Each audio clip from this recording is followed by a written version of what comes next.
Si la bendición no toca, construye una puerta. Zacarías y Elizabeth eran justos a los ojos de Dios. No tenían hijos y los dos eran ya muy ancianos. Cierto día, Zacarías se encontraba sirviendo a Dios en el templo. Le tocó quemar el incienso, mientras una gran multitud estaba afuera orando. Y mientras Zacarías estaba en el santuario, se le apareció un ángel que le dijo: Dios ha oído tu oración, tu esposa te dará un hijo, será grande a los ojos del Señor y lleno del Espíritu Santo. Lucas 1, 6 al 15.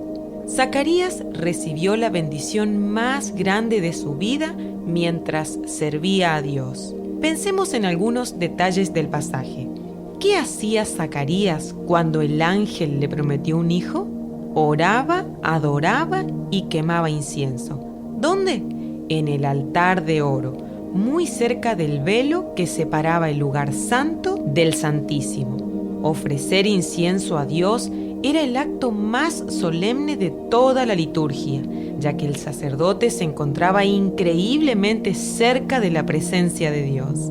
Ahora bien, no todos los sacerdotes tenían ese honor, solo aquellos que salían sorteados y una vez en la vida. Era un privilegio del que participaban muy pocos. Revivamos aquel momento inolvidable en la vida del sacerdote. Zacarías camina hacia el altar acompañado por dos ayudantes. Uno de ellos lleva un tazón de oro con carbones encendidos para esparcirlos sobre el altar del incienso. Una vez que lo hace, se retira. El otro asistente porta un incensario de oro que deja junto al altar. Luego también se retira. Zacarías está a punto de celebrar el acto más solemne. Coloca incienso sobre las brasas, provocando una nube que se eleva y satura el recinto con su hermosa fragancia. No solo el perfume asciende, sino las oraciones de gratitud y toda la adoración que el sacerdote ofrece. Mientras tanto, el pueblo ora en el atrio esperando que Zacarías regrese del altar y pronuncie la bendición aarónica. Extraigamos algunas lecciones prácticas. 1. El mejor día de la vida de Zacarías fue aquel en el que más cerca estuvo de Dios. Zacarías nunca antes estuvo y nunca más estará tan cerca del lugar santísimo como en ese momento. Y mientras Zacarías ofrecía su servicio, un ángel le anuncia que Dios le daría un hijo. El incienso sube y la bendición desciende. Siempre ocurre así. 2. Zacarías recibió su milagro en el templo, el lugar de la oración. En Isaías 56:7 leemos: Yo los traeré y haré que sean felices en mi casa de oración, porque mi casa será llamada casa de oración para todas las naciones. Jesús dijo: Mi templo será una casa de oración. Lucas 19:46. ¿Cuántas bendiciones nos perdemos por no tomar con seriedad el lugar de la oración? Veamos un ejemplo que ilustra esta verdad. Jesús ofreció la llenura del Espíritu Santo a 500 personas. 1 Corintios 15, 3 al 6. Pero solo los que estuvieron reunidos en el aposento alto orando lo recibieron. Todos los presentes fueron llenos del Espíritu Santo. Hechos 2:4. ¿Y los creyentes ausentes? Se lo perdieron. ¿Te das cuenta de la importancia de congregarte? ¿Te das cuenta de las bendiciones que podrías perderte cuando decides quedarte invernando en casa en lugar de asistir al templo a orar y adorar? Reunir a la iglesia o a la familia para orar es una verdadera batalla espiritual. La enorme resistencia evidencia los beneficios sobrenaturales que se liberan. ¿Necesitas otro ejemplo? ¿Dónde estaba Lidia cuando sus ojos espirituales fueron abiertos y recibió la salvación? orando en el lugar de la oración. El sábado salimos a las afueras de la ciudad donde esperábamos encontrar un lugar de oración. Nos sentamos y nos pusimos a conversar con las mujeres que se habían reunido. Lidia, mientras escuchaba, el Señor le abrió el corazón para que respondiera al mensaje de Pablo. Hechos 16, 13 y 14.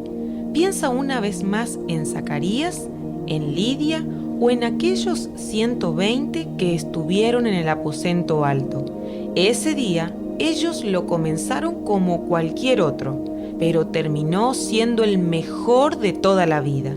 Dios les entregó a cada uno de ellos una bendición que jamás olvidarían. Uno nunca sabe cuándo van a llegar las cosas buenas, pero la única manera de asegurarnos que dichas bendiciones sean aprovechadas es estando en el lugar correcto, escuchando las cosas correctas.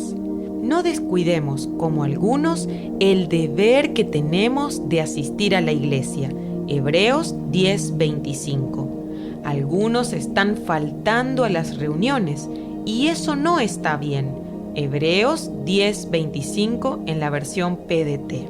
Siempre existe mayor posibilidad de que seas bendecido participando de un culto que quedándote en casa prendido a la televisión. Invertir tiempo, dinero y esfuerzo en actividades como retiros, congresos o campamentos contribuye a tu avance espiritual en vez de tomar mate haciendo nada. ¿Quién dice que antes que finalice este día Dios te sorprenda con una enorme bendición? ¿Y si es el día de tu sanidad o el día de tu liberación financiera? Dios tiene sus maneras de trabajar y el efecto sorpresa siempre ha sido su especialidad. 3. La bendición le fue entregada a Zacarías mientras participaba de la adoración congregacional. Este no es un detalle menor. Zacarías servía a Dios en el lugar santo, mientras el resto de las personas oraban en el atrio, uniendo el humo del incienso con las plegarias del pueblo. Fue en ese momento que Zacarías recibió su milagro. ¿Cuántas bendiciones nos perdemos por no practicar las disciplinas espirituales en compañía de otros creyentes? Existen bendiciones que solo llegan cuando practicamos las disciplinas espirituales a solas, pero otras bendiciones solo serán recibidas cuando las practicamos con otros creyentes. Jesús dijo: cuando ores, apártate a solas y ora en privado. Entonces tu Padre te recompensará. Mateo 6:6. Jesús oraba a solas. Después de despedir a la gente, subió a las colinas para orar a solas. Mateo 14:23. Pero también oraba con sus discípulos. Juan 18:2 y Mateo 26:36. La oración a solas no es más importante que la oración congregacional ni viceversa. Cuidado con perder el balance. Debemos orar en la carpa del encuentro, pero también en el aposento alto. Debemos leer y estudiar la Biblia a solas, pero también con toda la iglesia. Adoremos en privado, pero también en forma congregacional. Jesús hizo ambas cosas. Adoraba en privado y también iba al sitio de reunión comunitaria. Cuando llegó a Nazaret, fue, como de costumbre, a la sinagoga. Lucas 4:16. Los discípulos de Jesús siguieron su ejemplo. Pablo y Silas llegaron a Tesalónica, donde había una sinagoga judía. Como era su costumbre, Pablo fue al servicio. Hechos 17:1 y 2. Los hermanos despidieron a Pablo y a Silas hacia Berea.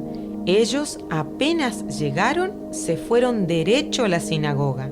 Hechos 17:10. Los primeros creyentes se reunían para orar juntos. Todos se congregaban para perseverar unánimes en la oración. Hechos 2:42. Pedro y Juan fueron al templo para participar en el servicio de oración. Hechos 3:1. Y además oraban juntos en el templo. Adoraban juntos en el templo cada día. Hechos 2:46. No es verdad que las disciplinas espirituales que practicamos a solas sean más importantes que las que practicamos todos juntos en el templo. ¿Te das cuenta? Los creyentes de aquella primera iglesia practicaban las disciplinas espirituales a solas y también con los hermanos. Aún los apóstoles del Señor hicieron lo mismo.